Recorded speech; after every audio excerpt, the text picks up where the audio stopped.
Claire Morvan pousse la porte du centre municipal de Brest à 14h37, ce 14 mars 1989. L'air de Mars est encore glacial, mais à l'intérieur règne une chaleur étouffante. Un homme en costume gris l'attend dans le hall, une chemise cartonnée sous le bras. Il ne se présente pas, il dit simplement « salle annexe, au fond du couloir B ». Claire hésite une seconde puis suit.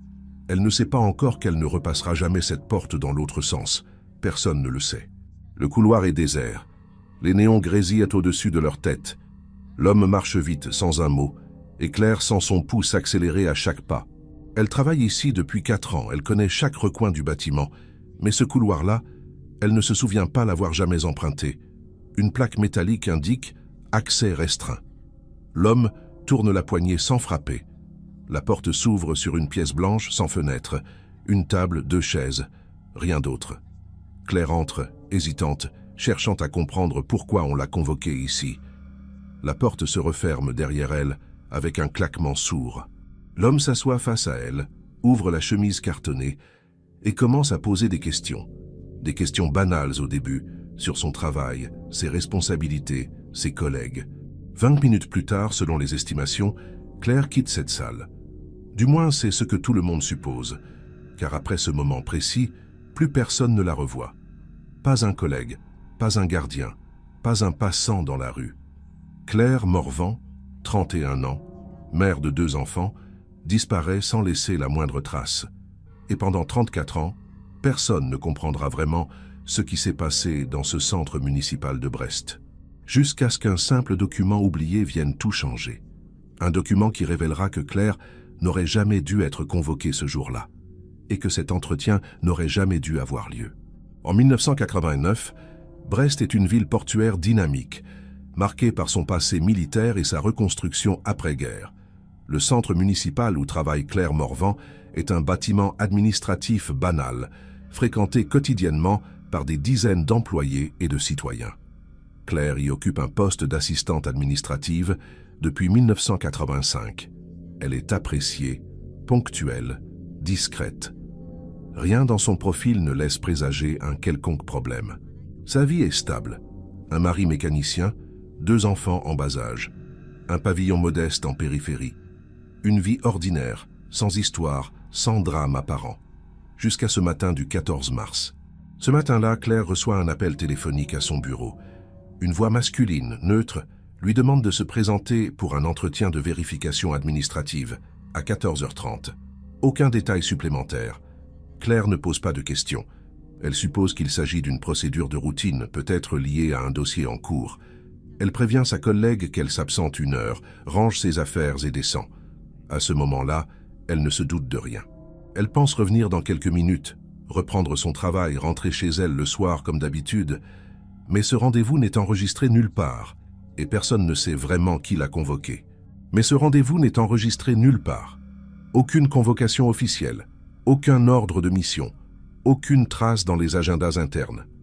Le registre d'accueil du centre municipal ne mentionne aucune entrée ou sortie inhabituelle ce jour-là. Claire disparaît littéralement entre 2 étages, entre 2 couloirs, entre 2 minutes. Et le plus troublant, c'est que personne ne semble s'en rendre compte immédiatement. Comme si son absence s'était dissoute dans la routine quotidienne du bâtiment. Les collègues pensent qu'elle est en réunion. Les supérieurs pensent qu'elle est à son poste. Personne ne vérifie vraiment. Personne ne s'inquiète. Pas tout de suite. L'alerte ne sera donnée que le lendemain matin, lorsque son mari appelle le centre pour savoir pourquoi elle n'est pas rentrée. C'est là que tout bascule. Mais à ce moment précis, il est déjà trop tard. Claire Morvan est déjà devenue une énigme. Une absence sans explication, un nom sans corps, une vie suspendue dans le vide. Et cette énigme va hanter Brest pendant plus de 3 décennies, jusqu'à ce qu'un simple papier jauni révèle l'impensable. Jusqu'à ce que la vérité, enfouie sous des couches de mensonges et de complicité, finisse par remonter à la surface. Une vérité qui va bouleverser tout le monde. Avant de continuer cette histoire, si vous appréciez ce type de récit basé sur des affaires réelles et des disparitions inexpliquées, n'hésitez pas à vous abonner à la chaîne, à laisser un like et à nous dire en commentaire dans quelle ville et à quelle heure vous nous écoutez en ce moment. Cela nous aide énormément à continuer à vous proposer des contenus de qualité. Merci pour votre soutien. Maintenant, revenons à l'histoire de Claire Morvan et à ce qui s'est réellement passé ce 14 mars 1989. Le 15 mars 1989, à 8h10, le téléphone sonne au centre municipal de Brest. C'est Marc Morvan, le mari de Claire. Sa voix est tendue, tremblante même. Il explique que sa femme n'est pas rentrée hier soir. Personne ne l'a vue depuis qu'elle est partie travailler. La réceptionniste consulte le registre de présence. Claire a bien pointé à 8h30 la veille, mais elle n'a pas pointé à la sortie. Cela arrive parfois, quand on est pressé, quand on oublie. Mais là, l'absence dure depuis plus de 15 heures. Marc insiste. Ce n'est pas dans les habitudes de Claire. Elle aurait appelé. Toujours. Elle n'aurait jamais laissé ses enfants sans nouvelles. Quelque chose ne va pas. Les premières recherches débutent dans le bâtiment. On interroge les collègues, on fouille les bureaux, on vérifie les salles de réunion. Plusieurs personnes se souviennent avoir vu Claire dans la matinée. Elle était normale, concentrée sur ses tâches, rien d'inhabituel. Vers 14h20, elle a mentionné à sa voisine de bureau qu'elle devait descendre pour un rendez-vous rapide. Elle a emporté son sac à main, mais laissé son manteau sur le dossier de sa chaise. Comme si elle prévoyait de revenir dans quelques minutes. Personne ne l'a revue après. La voisine de bureau se souvient même avoir pensé que Claire tardait à revenir, mais elle n'a pas posé de questions. Les gendarmes arrivent en milieu d'après-midi. Ils inspectent les lieux, relèvent les témoignages, vérifient les sorties. Aucune trace de Claire dans les parkings, aucune vidéo exploitable puisque le bâtiment n'est équipé que de 2 caméras, toutes deux hors service depuis plusieurs semaines pour maintenance. Les gendarmes interrogent le personnel de sécurité. Personne n'a remarqué de comportement suspect. Claire n'a pas franchi les barrières de sortie officielles. Du moins, pas de manière enregistrée. Mais comment disparaître d'un bâtiment administratif en plein jour, avec des dizaines de personnes autour, sans que personne ne s'en aperçoive? C'est impossible. Et pourtant, c'est exactement ce qui s'est passé. Les enquêteurs élargissent rapidement leurs recherches. Ils passent au peigne fin les abords du centre, les rues adjacentes, les arrêts de bus. Ils interrogent les commerçants du quartier, les passants réguliers, les chauffeurs de taxi. Personne n'a vu Claire quitter le bâtiment. Personne ne l'a vue monter dans une voiture, marcher sur le trottoir, attendre quelqu'un. C'est comme si elle avait traversé un mur invisible. Les jours passent et l'incompréhension grandit. Marc Morvan organise des battues avec des bénévoles. On ratisse les zones boisées, les terrains vagues, les berges, les plages. Rien. Pas un indice, pas un vêtement, pas un objet personnel. Claire s'est volatilisée. 3 semaines après la disparition, les gendarmes reçoivent un appel anonyme. Une voix masculine étouffée, difficile à identifier, affirme avoir vu Claire monter dans une voiture noire près du centre municipal le 14 mars vers 15 heures. Pas de plaque mémorisée, pas de description précise du véhicule ou du conducteur. Juste cette phrase. Elle semblait pressée, mais pas effrayée. L'appel est trop vague pour être exploitable, mais il alimente les théories. Fuite volontaire, enlèvement discret, rendez-vous clandestin qui aurait mal tourné. Les pistes se multiplient, mais aucune ne mène nulle part. Les enquêteurs tournent en rond, frustrés par l'absence totale d'éléments concrets. Le dossier commence à s'enliser. Les enquêteurs interrogent l'entourage de Claire, fouillent dans ses relevés bancaires, ses correspondances, son passé. Rien d'anormal. Aucune dette, aucune liaison, aucune menace connue, aucun conflit avec qui que ce soit. Claire était une femme ordinaire, vivant une vie ordinaire. Alors pourquoi disparaître ainsi, sans un mot, sans un indice, sans une explication? Les gendarmes envisagent toutes les hypothèses, même les plus sombres. Mais sans corps, sans scène de crime, sans mobile apparent, l'enquête piétine. On ne peut arrêter personne. On ne peut accuser personne. On ne peut rien prouver. Claire Morvan est devenue un fantôme, une absence inexpliquée. En juillet 1989, faute d'éléments nouveaux, l'affaire est transférée au service spécialisé dans les disparitions inexpliquées. Le dossier de Claire rejoint des centaines d'autres, classés dans des archives poussiéreuses, attendant qu'un indice, un témoignage, une découverte viennent les rouvrir. Marc Morvan continue seul les recherches pendant des années. Il distribue des affichettes dans toute la Bretagne, contacte les médias locaux, interpelle les élus, écrit au ministère. Mais l'affaire Claire Morvan glisse peu à peu dans l'oubli. Les journaux n'en parlent plus, les collègues changent de poste, le centre municipal poursuit ses activités comme si rien ne s'était passé. La vie continue, mais pour Marc et ses enfants, le temps s'est arrêté.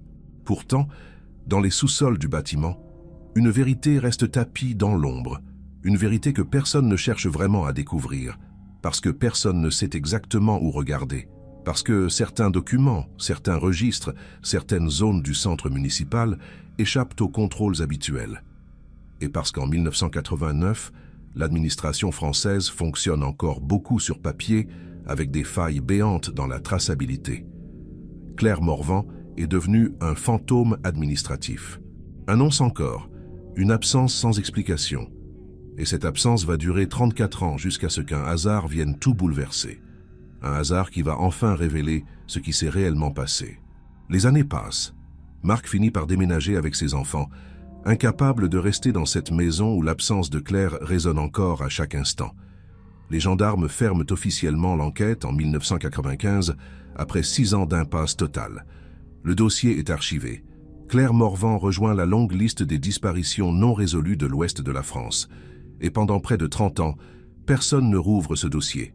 Personne ne remet en question la version officielle. Jusqu'à ce qu'un simple hasard administratif vienne tout bouleverser. Un hasard qui va enfin révéler ce qui s'est réellement passé dans ce centre municipal de Brest. Un hasard qui va faire exploser la vérité.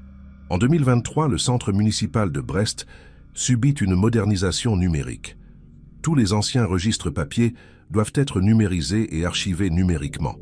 Des équipes fouillent dans les vieux classeurs, les cartons entassés, les armoires métalliques rouillées. Et c'est là, dans une chemise intitulée « Convocation interne 1989 », qu'un employé tombe sur une fiche bizarre. Une fiche datée du 14 mars 1989, une fiche mentionnant le nom de Claire Morvan. Et sur cette fiche, une annotation manuscrite qui va tout changer. Entretien annulé, convocation erronée. Mais si l'entretien a été annulé, pourquoi Claire s'est-elle présentée ce jour-là? Et surtout, qui l'a convoquée vraiment? L'employé signale immédiatement cette découverte à sa hiérarchie. Le document est transmis aux autorités locales qui contactent la gendarmerie. Le dossier archivé de Claire Morvan est ressorti des archives. Un nouveau groupe d'enquêteurs se penche sur cette annotation oubliée. Il commence par identifier l'auteur de la note manuscrite. Après recoupement, il remonte jusqu'à un ancien cadre administratif du centre, André Lemoine, aujourd'hui retraité et vivant dans le Finistère. Convoqué pour témoigner, Lemoine se souvient vaguement de cette période. Il confirme qu'en mars 1989, il était responsable des convocations internes pour les entretiens d'évaluation. Mais il ne se souvient pas précisément de Claire Morvan. Lemoine explique que la fiche concernant Claire Morvan avait été préparée par erreur. Une confusion dans les noms. Claire n'aurait jamais dû être convoquée ce jour-là. L'entretien était destiné à une autre employée, Cécile Moreau, dont le dossier était en révision. Lemoine affirme avoir annulé la convocation dès qu'il s'est rendu compte de l'erreur, dans la matinée du 14 mars. Selon lui, un appel téléphonique a été passé au bureau de Claire pour annuler le rendez-vous. Mais visiblement, ce message n'est jamais parvenu à Claire, ou alors elle ne l'a pas reçu à temps. Les enquêteurs vérifient les registres téléphoniques de l'époque, espérant trouver une trace de cet appel. Les enquêteurs vérifient les registres téléphoniques de l'époque. Aucune trace d'un appel sortant vers le bureau de Claire ce matin-là. Soit Lemoine se trompe, soit l'appel n'a jamais été passé. Ou pire, il a été passé, mais vers un autre numéro. Les enquêteurs interrogent alors les anciens collègues de Claire encore joignables. Plusieurs se souviennent que le téléphone de Claire était en panne ce jour-là, un problème technique survenu en début de semaine. Les appels destinés à son poste étaient redirigés vers un combiné commun, rarement surveillé.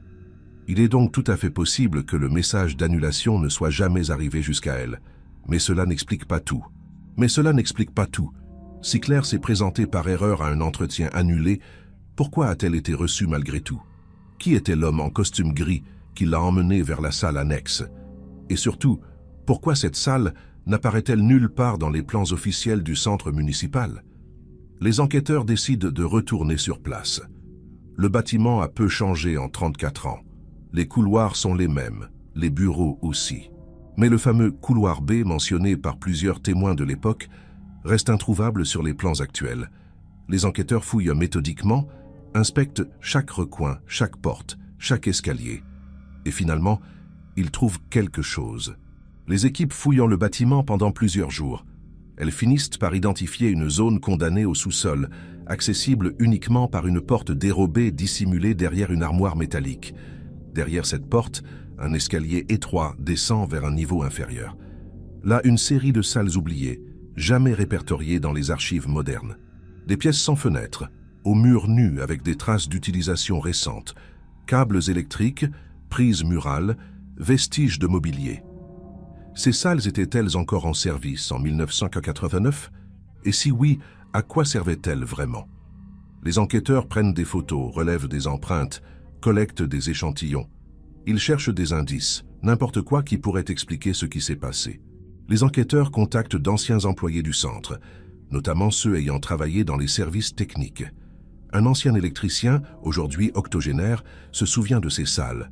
Selon lui, elles servaient occasionnellement pour des entretiens confidentiels, des réunions hors procédure, des rencontres avec des agents extérieurs.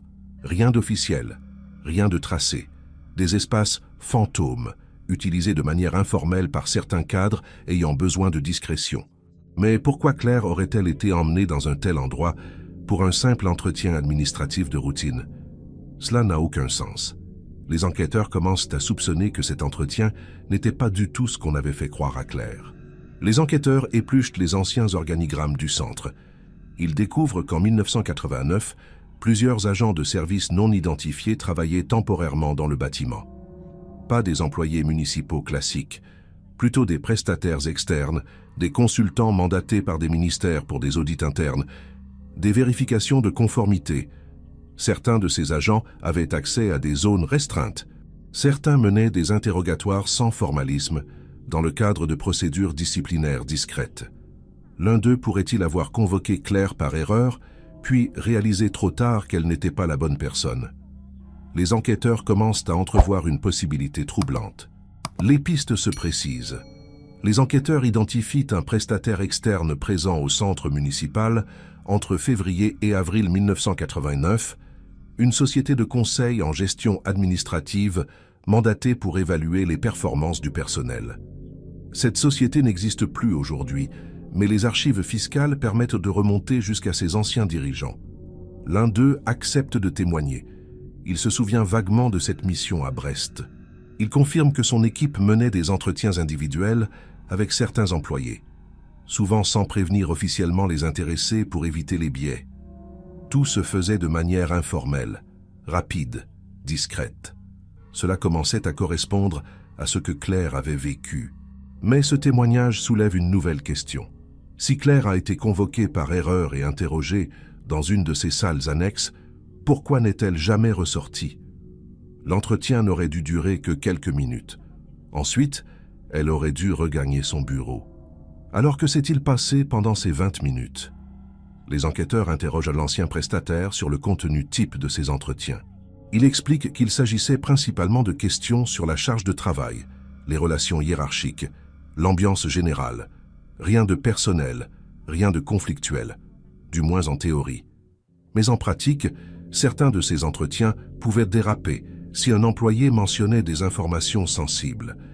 Mais en pratique, certains de ces entretiens pouvaient déraper si un employé mentionnait des irrégularités, des malversations, des tensions internes. L'entretien pouvait prendre une tournure différente, plus insistante, plus intrusive.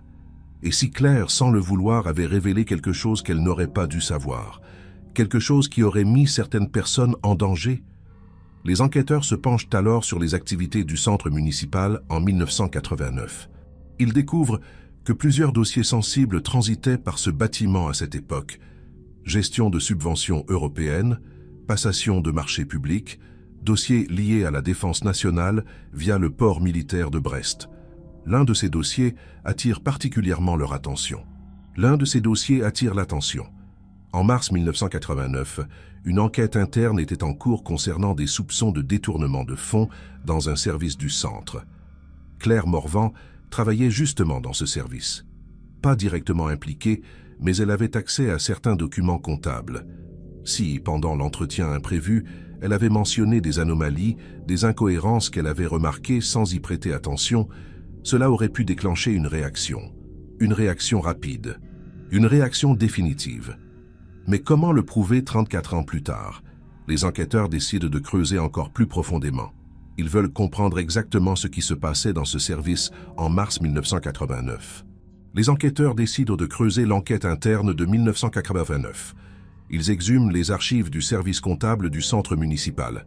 Et là, ils tombent sur un rapport daté du 10 avril 1989, soit un mois après la disparition de Claire. Ce rapport conclut qu'aucune irrégularité majeure n'a été détectée dans les comptes. Tout est en ordre. Affaire classée.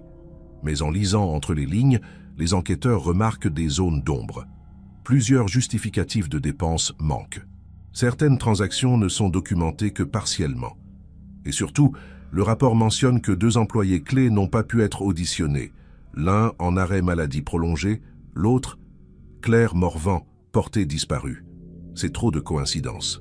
Cela signifie que Claire aurait dû être interrogée dans le cadre de cette enquête interne. Mais elle a disparu avant. Coïncidence ou élimination préventive? Les enquêteurs contactent l'auditeur externe qui avait rédigé ce rapport en 1989. Il est aujourd'hui à la retraite, vivant en Bretagne. Il accepte de témoigner, mais avec réticence. Il explique qu'à l'époque, il avait ressenti une pression inhabituelle pour clore rapidement le dossier. Pas de menace directe, juste une insistance administrative pour ne pas traîner. Il avoue avoir bâclé certaines vérifications. Il ne voulait pas d'ennui, il voulait juste finir le travail et partir. Mais aujourd'hui, face aux enquêteurs, il comprend qu'il a peut-être couvert quelque chose de grave. Les enquêteurs lui montrent la fiche de convocation erronée de Claire. L'ancien auditeur pâlit. Il reconnaît l'écriture manuscrite. Ce n'est pas celle d'André Lemoine. C'est la sienne. Il avait rédigé cette note en marge d'un autre document, probablement par erreur. Mais il ne se souvient pas des circonstances exactes. Les enquêteurs insistent. Ils veulent savoir si Claire avait été convoquée pour l'audit interne. L'auditeur hésite, puis finit par avouer « Oui, Claire devait être auditionnée, mais pas officiellement, pas dans le cadre de l'audit visible. Une rencontre discrète pour recueillir son témoignage sans alerter ses supérieurs. » C'était une procédure inhabituelle, mais nécessaire selon lui. Pourquoi cette discrétion? Parce que l'auditeur soupçonnait que les irrégularités comptables impliquaient un cadre du centre. Un cadre qui aurait pu saboter l'enquête si Claire témoignait officiellement. Alors il avait organisé ce rendez-vous informel dans une salle annexe, loin des regards. Claire devait venir seule, parler librement, puis repartir sans que personne ne sache. Mais quelque chose a mal tourné. L'auditeur affirme ne pas avoir assisté à cet entretien. Il avait délégué cette tâche à un assistant, un jeune consultant dont il ne se souvient plus du nom complet. Juste un prénom, Vincent. Les enquêteurs notent ce prénom. C'est la première vraie piste depuis le début de cette nouvelle enquête. Les enquêteurs lancent une recherche sur ce Vincent. Ils épluchent les registres de la société de conseil qui avait mandaté l'audit. Ils finissent par identifier un Vincent Kerhoas, consultant junior en 1989, aujourd'hui introuvable. Aucune trace de lui après 1992. Pas de dossier fiscal, pas de numéro de sécurité sociale actif, pas de compte bancaire. Comme s'il avait disparu lui aussi. Les enquêteurs élargissent leurs recherches à l'international. Ils découvrent qu'un Vincent Kerhoas a quitté la France en 1991 pour s'installer en Belgique, puis en Allemagne. Mais là encore, la piste s'arrête brutalement en 1998. Plus aucune trace après cette date. Vincent Kerhoas s'est volatilisé. Les enquêteurs contactent les services de police belges et allemands. Ils obtiennent quelques informations supplémentaires. Vincent Kerhoas était fiché comme témoin dans une affaire de fraude fiscale en Belgique en 1995. Il avait témoigné sous protection, puis avait demandé une relocalisation. Les autorités belges avaient accepté. Vincent Kerhoas avait alors changé d'identité. Nouvelle identité administrative, nouveau passeport, nouveau départ. Mais où?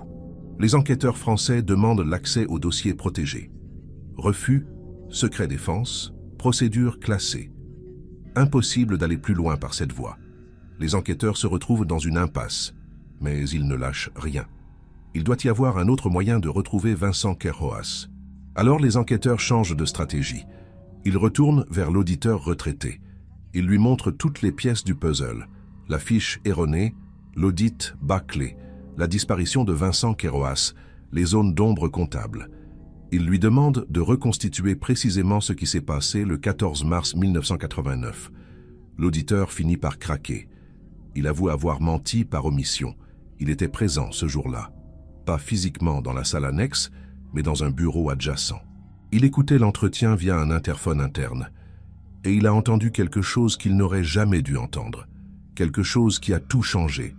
Quelque chose qui explique pourquoi Claire n'est jamais ressortie. Pendant l'entretien, Claire a effectivement mentionné des anomalies comptables. Des virements étranges, des doubles facturations, des fournisseurs fictifs. Elle n'accusait personne directement. Elle parlait juste d'incohérences qu'elle avait remarquées en classant des documents. Mais ces révélations étaient explosives. Elles pointaient directement vers un cadre influent du centre. Un certain Yves Rocher, responsable des marchés publics. Un homme bien connecté, protégé par des réseaux politiques locaux. Un homme qu'on ne pouvait pas accuser sans preuves solides. Et Claire venait de fournir le début de ces preuves. L'auditeur explique que Vincent Queiroz a paniqué après l'entretien. Il savait qu'il venait d'entendre quelque chose de très dangereux. L'auditeur explique que Vincent Queiroz a paniqué après l'entretien. Il a contacté immédiatement son supérieur pour signaler la gravité des informations. Mais au lieu de lancer une procédure officielle, le supérieur a ordonné de tout arrêter. Pas d'enregistrement, pas de procès verbal, pas de suite. L'audit devait se terminer rapidement, sans vague. Vincent devait faire disparaître toute trace de cet entretien. Et Claire devait oublier ce qu'elle venait de dire. Mais comment faire oublier à quelqu'un des informations qu'elle a déjà révélées? Comment garantir son silence? L'auditeur affirme ne pas savoir ce qui s'est passé après, mais il se doute que les choses ont mal tourné. L'auditeur affirme ne pas savoir ce qui s'est passé après. Il a quitté le bâtiment en fin d'après-midi, sans revoir Claire. Le lendemain, quand il a appris sa disparition, il a compris que quelque chose de terrible s'était produit. Mais il n'a rien dit, par peur, par lâcheté, par calcul. Il savait que s'il parlait, il serait lui aussi menacé.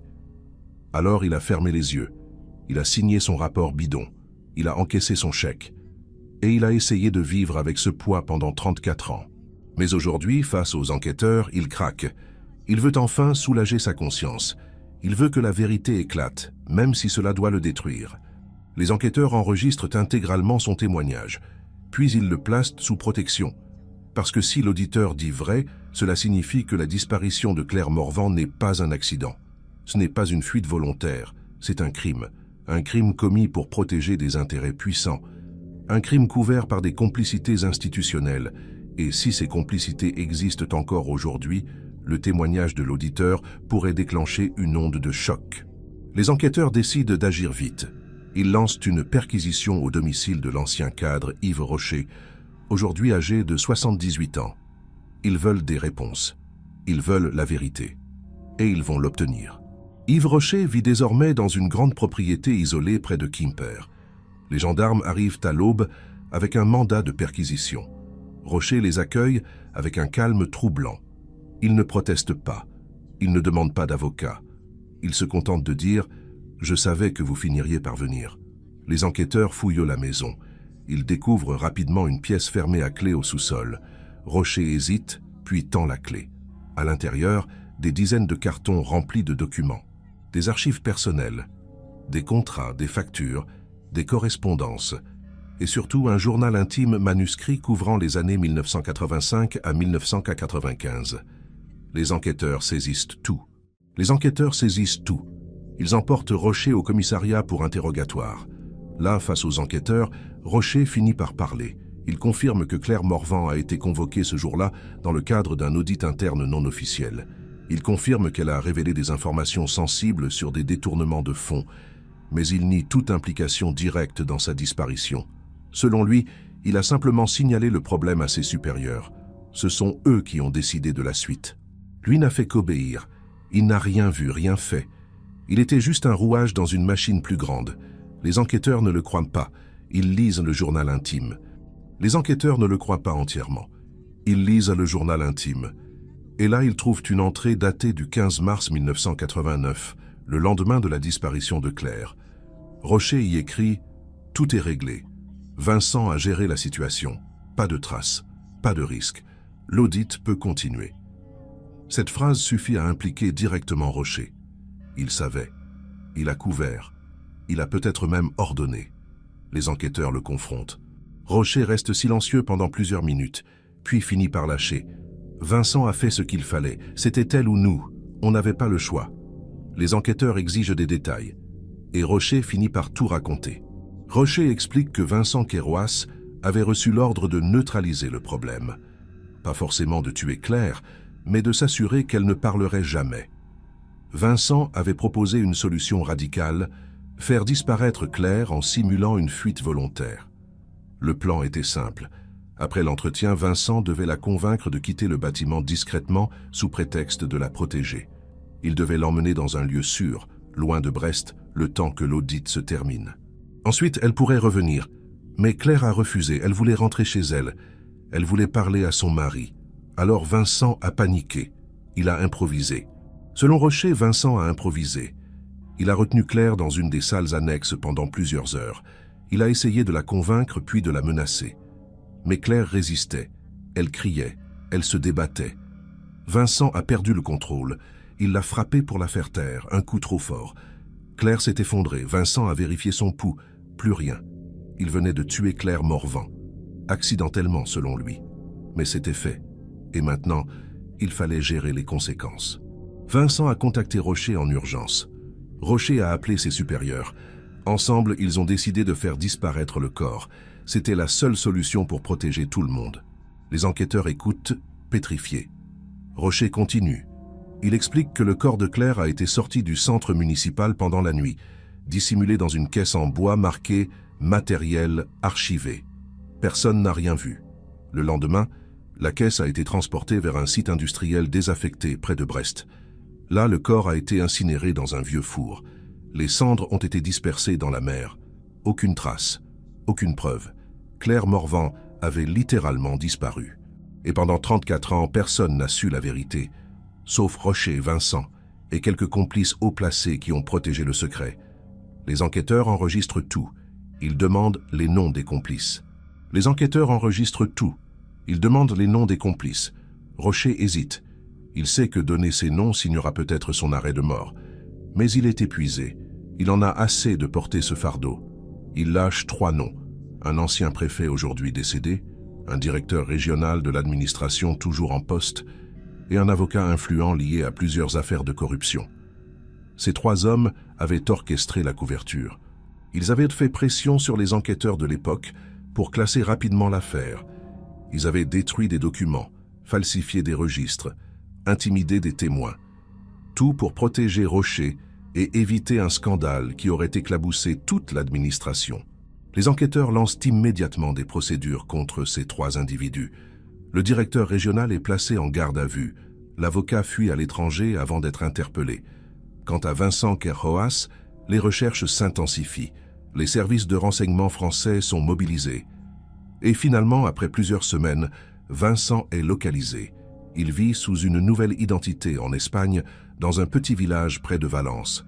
Il est arrêté sans résistance, extradé vers la France. Confronté aux preuves, il finit par avouer à son tour. Il confirme tout ce que Rocher a dit. Il ajoute même des détails glaçants sur les derniers instants de Claire. Des détails que personne ne voulait entendre. Vincent explique qu'il regrette, qu'il n'a jamais voulu tuer Claire, qu'il a juste paniqué, qu'il a obéi à des ordres qu'il n'aurait jamais dû suivre. Mais les enquêteurs ne sont pas dupes. Vincent a tué une femme innocente pour protéger un système corrompu. Il a ensuite passé 34 ans à fuir ses responsabilités. Il a changé d'identité, reconstruit une vie, tout en sachant que Claire Morvan était morte par sa faute. Et pendant tout ce temps, Marc Morvan et ses enfants ont vécu dans l'incertitude, dans l'espoir impossible de revoir Claire un jour. Vincent est inculpé de meurtre, dissimulation de cadavres et complicité de corruption. Le procès s'ouvre en 2024. Le procès s'ouvre en 2024, 35 ans après les faits. Les médias nationaux couvrent l'affaire. L'histoire de Claire Morvan devient un symbole des dérives de l'administration française des années 1980, des réseaux de corruption qui gangrènent encore certaines institutions. Marc Morvan, aujourd'hui âgé de 68 ans, assiste à toutes les audiences. Il pleure en silence quand les détails de la mort de Claire sont révélés. Mais il tient bon. Il veut entendre la vérité. Il veut que justice soit rendue, même 35 ans plus tard. Même si cela ne ramènera jamais Claire. Les avocats de la défense tentent de minimiser les faits. Ils plaident l'accident, la pression hiérarchique. Les avocats de la défense tentent de minimiser les faits. Ils plaident l'accident, la pression hiérarchique, les circonstances exceptionnelles. Ils affirment que Vincent Kerouas n'avait pas l'intention de tuer Claire, que tout cela résulte d'une situation qui a dérapé. Ils invoquent les ordres reçus, l'environnement de peur, la culture du silence qui régnait à l'époque dans l'administration. Mais le procureur est implacable. Il démontre que Vincent et Rocher ont eu de multiples occasions de revenir en arrière, de dire la vérité, de réparer. Ils ne l'ont pas fait. Ils ont choisi de protéger leurs intérêts au détriment de la vie de Claire. Ils ont choisi de laisser une famille dans le doute pendant des décennies. Ils ont choisi de mentir, de manipuler, de corrompre. Et pour cela, ils doivent payer. Le procureur présente les preuves une à une. Le journal intime de Rocher, les témoignages de l'auditeur, les aveux de Vincent, les documents financiers prouvant les détournements de fonds, les traces des pressions exercées sur l'enquête initiale. Tout s'emboîte, tout converge vers la même conclusion. Claire Morvan a été tuée pour protéger un système corrompu. Et cette mort a été couverte par des complices qui occupèrent des postes de pouvoir. Le jury délibère pendant 3 jours. L'attente est insoutenable pour Marc Morvan et ses enfants. Puis le verdict tombe. Vincent Kerouas est reconnu coupable de meurtre avec préméditation, dissimulation de cadavres et complicité de corruption. Il est condamné à 25 ans de réclusion criminelle. Yves Rocher est reconnu coupable de complicité de meurtre, dissimulation de cadavres, corruption active et obstruction à la justice. Il est condamné à 20 ans de réclusion. Le directeur régional de l'administration est condamné à 15 ans pour complicité et corruption.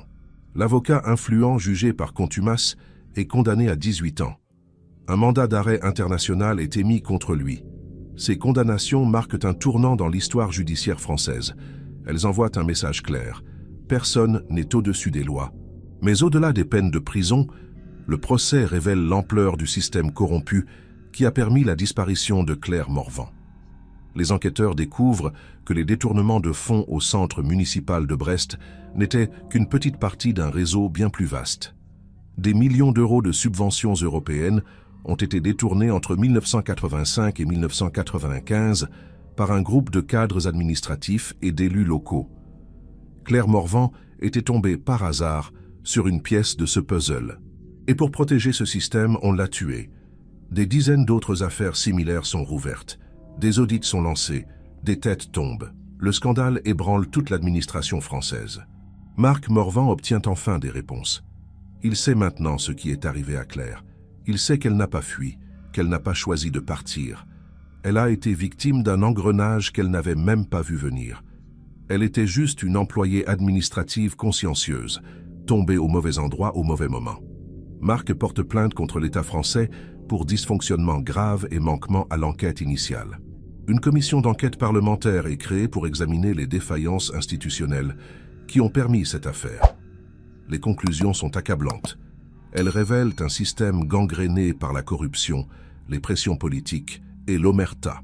La commission révèle que plusieurs enquêteurs de 1989 avaient été écartés de l'affaire après avoir soulevé des questions dérangeantes, que des pressions politiques avaient été exercées pour classer rapidement le dossier, que des documents avaient été volontairement détruits, que des témoins avaient été intimidés, que l'État avait failli à protéger une citoyenne innocente, puis à faire la lumière sur sa disparition. Marc Morvan reçoit des excuses officielles du gouvernement français. Une indemnisation symbolique lui est accordée. Mais rien ne pourra ramener Claire. Rien ne pourra effacer ces 35 années d'absence. Rien ne pourra réparer le mal qui a été fait à cette famille. Les enfants de Claire, aujourd'hui adultes, témoignent également. Ils racontent leur enfance sans mère, les questions sans réponse, les regards de pitié, les anniversaires manqués.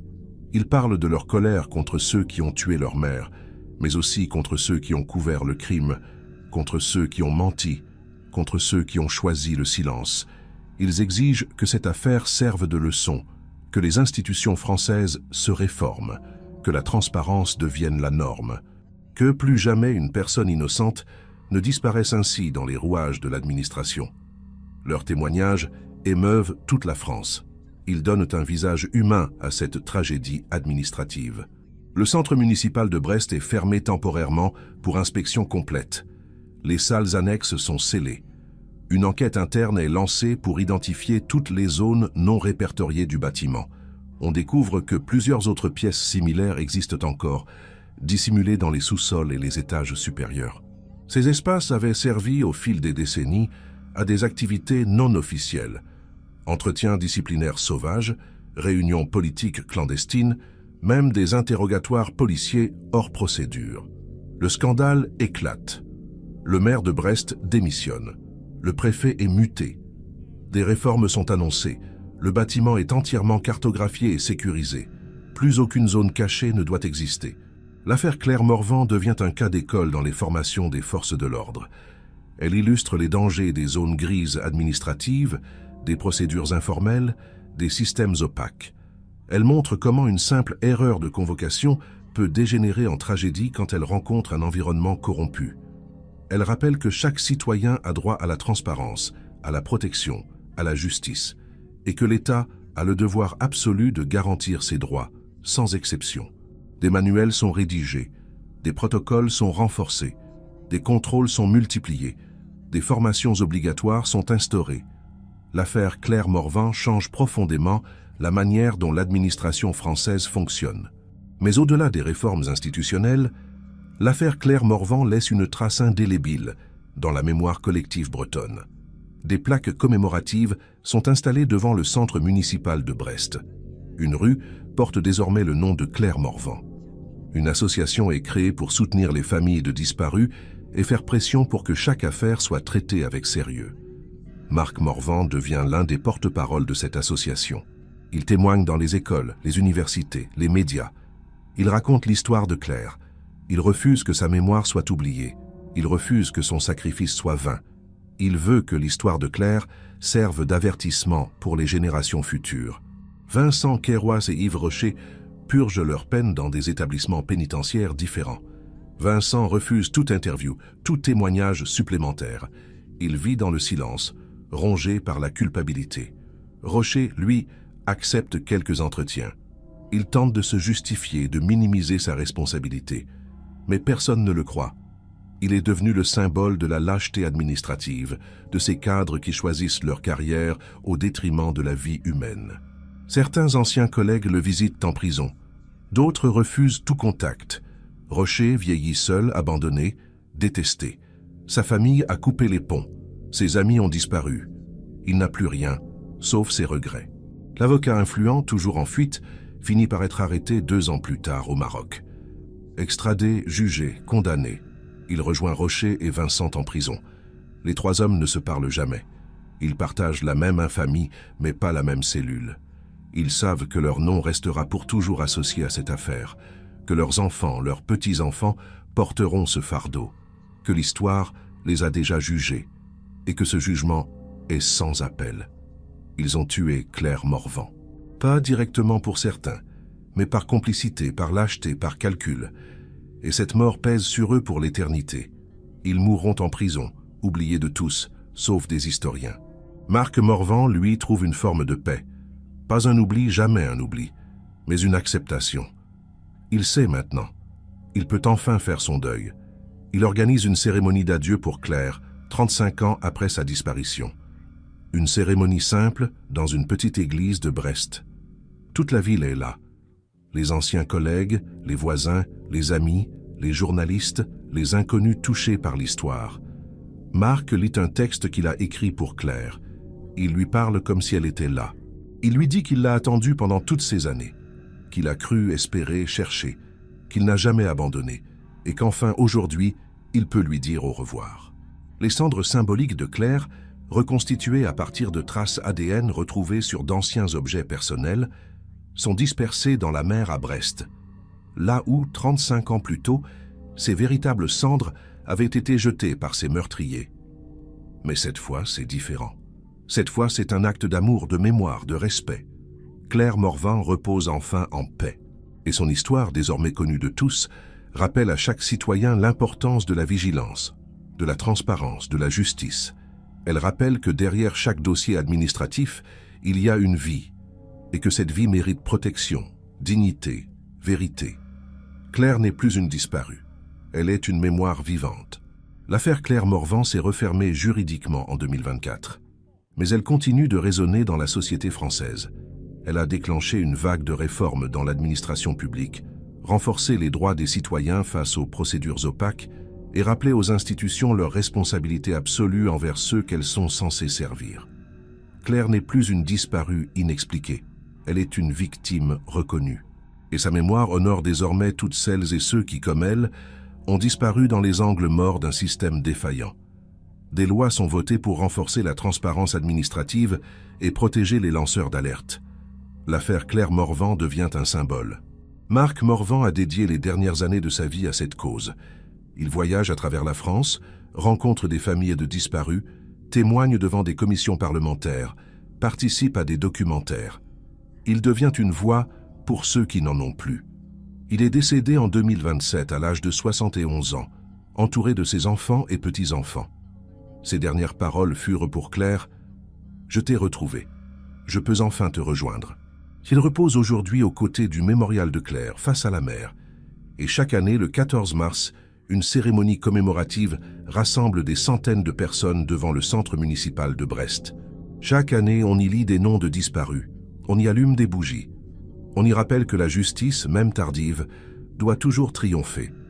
Des étudiants viennent de toute la France pour assister à cette cérémonie.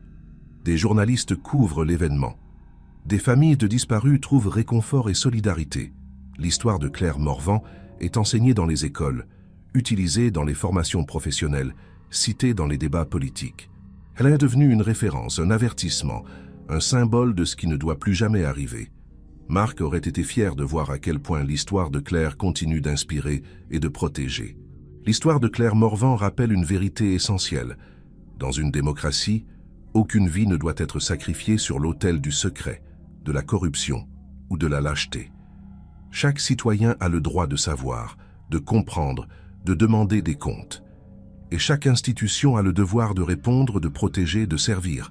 Claire Morvan est partie un jour de mars 1989 pour un simple entretien administratif. Elle n'est jamais revenue. Mais son histoire, elle, ne partira jamais. Elle restera gravée dans la mémoire collective comme un avertissement et un hommage indélébile. Claire Morvan n'est plus une victime oubliée. Elle est une mémoire vivante qui protège. En 2028, une pièce de théâtre basée sur l'histoire de Claire est créée à Brest. Elle connaît un immense succès et tourne dans toute la France. Un film documentaire est également produit, remportant plusieurs prix dans des festivals internationaux. L'histoire de Claire traverse les frontières. Des pays comme la Belgique, l'Allemagne, l'Espagne s'intéressent à cette affaire et lancent des audits similaires dans leurs propres administrations. L'affaire Claire Morvan devient un catalyseur de changement au niveau européen. Des conventions internationales sur la transparence administrative sont signées. Des protocoles de protection des témoins sont renforcés. L'héritage de Claire dépasse largement les frontières de Brest. Les enfants de Claire, maintenant dans la cinquantaine, ont fondé une organisation internationale de soutien aux familles de disparus. Ils organisent des conférences, publient des rapports, font du lobbying auprès des gouvernements. Ils ont transformé leur douleur en action. Leur mère serait fière. L'organisation porte le nom de Claire Morvan Justice Foundation et aide des centaines de familles chaque année à travers le monde. Elle offre un soutien juridique, psychologique et financier. Elle fait pression sur les autorités pour que chaque disparition soit prise au sérieux. Elle veille à ce que plus jamais une famille ne vive ce que les Morvan ont vécu pendant 35 ans. Le centre municipal de Brest a été entièrement rénové et transformé en un lieu de mémoire.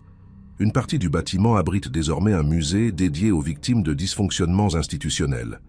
Les anciennes salles annexes ont été préservées telles quelles, avec des panneaux explicatifs détaillant ce qui s'est passé en 1989. Des milliers de visiteurs viennent chaque année découvrir cette histoire. Des groupes scolaires, des délégations étrangères, des chercheurs. Le musée rappelle que la vigilance citoyenne est essentielle pour préserver la démocratie, que la transparence n'est pas un luxe, mais une nécessité, que chaque voix compte, que chaque vie compte. Vincent Kairouas est décédé en prison en 2029, à l'âge de 63 ans. Il n'a jamais reçu de visite. Il est mort seul, sans pardon, sans rédemption. Yves Rocher continue de purger sa peine. Il a maintenant 83 ans. Il passera le reste de sa vie derrière les barreaux. L'avocat influent, extradé du Maroc, purge également sa peine en France. Aucun d'eux n'a jamais exprimé de véritables regrets. Leurs noms sont synonymes de lâcheté et de corruption. Leurs familles ont changé de nom pour échapper à l'infamie. L'histoire ne leur pardonnera jamais. Ils resteront pour toujours les hommes qui ont tué Claire Morvan. Mais l'histoire retiendra surtout le courage de Marc Morvan, sa persévérance face à l'adversité, son refus d'abandonner, sa détermination à trouver la vérité, même après 34 ans. L'histoire retiendra l'innocence de Claire, cette employée administrative consciencieuse qui est tombée au mauvais endroit au mauvais moment. L'histoire retiendra les réformes qui ont suivi, les lois qui ont été votées, les vies qui ont été protégées. L'histoire retiendra que même dans les heures les plus sombres, la justice finit toujours par triompher, que la vérité finit toujours par éclater, que la mémoire des victimes ne meurt jamais. Aujourd'hui, en 2030, le nom de Claire Morvan est connu de tous en France. Il est enseigné dans les écoles, cité dans les débats publics, gravé dans la pierre devant le centre municipal de Brest. Des milliers de personnes portent son nom en mémoire lors de manifestations pour la transparence. Des associations se réclament de son héritage. Des politiques jurent de ne jamais laisser se reproduire ce qui lui est arrivé. Claire Morvan, cette femme ordinaire qui a vécu une vie ordinaire, est devenue un symbole extraordinaire. Un symbole de justice, de vérité, de dignité humaine. Un symbole que rien, pas même la corruption la plus profonde, ne peut effacer. Et chaque 14 mars, face à la mer de Brest, des centaines de voix murmurent son nom. Claire Morvan. Claire Morvan. Claire Morvan. Comme une prière, comme un serment, comme une promesse que plus jamais, une innocente ne disparaîtra dans les rouages d'un système corrompu sans que justice soit rendue, que plus jamais une famille ne vivra 35 ans d'incertitude et de douleur, que plus jamais le silence ne l'emportera sur la vérité. Claire Morvan repose en paix. Mais son histoire, elle, continue de vivre, continue de protéger, continue d'inspirer, pour toujours.